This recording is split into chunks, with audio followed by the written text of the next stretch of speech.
Hello there, I am Rachel's Basic Bites and I'm training in the kitchen today.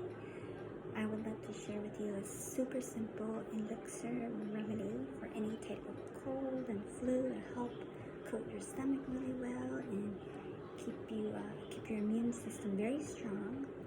So here is this lovely golden goodness of raw honey. So good, powerful. Fresh lemon is 1 or 2. Any type of oranges and spices.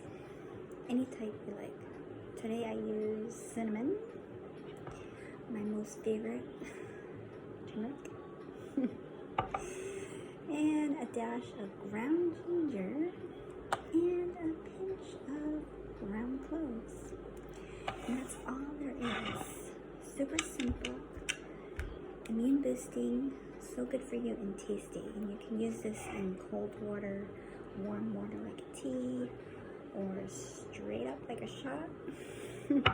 Use it once or twice a day, whenever you need it or feel like you're feeling a little under the weather. And this is really, really lovely. So I hope you enjoyed this tip for the day, and we'll be back for more. Have a great day. Bye-bye for now.